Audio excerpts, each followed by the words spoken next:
Hi friends, மாடி தோட்டத்தில் சின்னதாக ஒரு ஹார்வெஸ்ட் தான் பார்க்க போகிறோம்.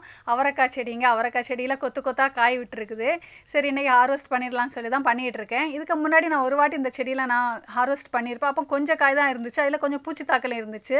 ஆனால் இந்த வாட்டி அப்படி இல்லைங்க, எல்லாம் ஃப்ரெஷ்ஷாக எந்த பூச்சியும் கடிக்காமல் ஒவ்வொரு கொத்துலேயும் 10, 15 அப்படி காய் தான் இருந்துச்சு. எல்லாத்தையும் என் தேவைக்கு உள்ள காயை நான் இன்றைக்கி பறித்து எடுத்துக்கிட்டேன். அதே மாதிரி குக்கும்பருங்க, இது நான் விதை போடாமல் வளர்ந்த குக்கும்பர். விதை போட்டு வளர்ந்தால் கூட எனக்கு இவ்வளோ சந்தோஷம் இருக்குமா தெரியாது, அவ்வளோ சந்தோஷமாக இருந்துச்சு. ஒவ்வொரு காயும் பறிக்கிறதுல நமக்கு அவ்வளோ சந்தோஷம் இருக்குது மனசுக்குள்ளே, மாடி தோட்டத்தில் அதுவும் பறிக்கிறது. அதே மாதிரி இன்றைக்கி ஒரு குக்கும்பர் பறித்து எடுத்துக்கிட்டேன். இது ஃப்ரெஷ்ஷாக வெட்டி சாப்பிட விட டைம் அவ்வளோ டேஸ்ட்டாக இருக்குங்க. ட்ரை பண்ணி பாருங்கள் நீங்களும் உங்கள் மாடி தோட்டம் இருந்துச்சுன்னா வச்சு. அதே மாதிரி இந்த தக்காளி செடியை பாருங்கள். இதுவும் நான் ரோட்டு சைட்லேருந்து எடுத்துகிட்டு வந்து நட்ட செடி தாங்க. பாட்டு கூட இல்லை, நான் ரோஸ் பாட்டுக்கு இடையில நட்டு விட்ட தக்காளி செடி. அதுலேருந்து 2 காயை நான் பறித்து எடுத்துக்கிட்டேன். அதே மாதிரி இன்றைக்கி உள்ள ஹார்வெஸ்ட் அவரைக்காய், குக்கும்பர், தக்காளி. இந்த வீடியோ பிடிச்சிச்சுன்னா லைக் பண்ணுங்கள்.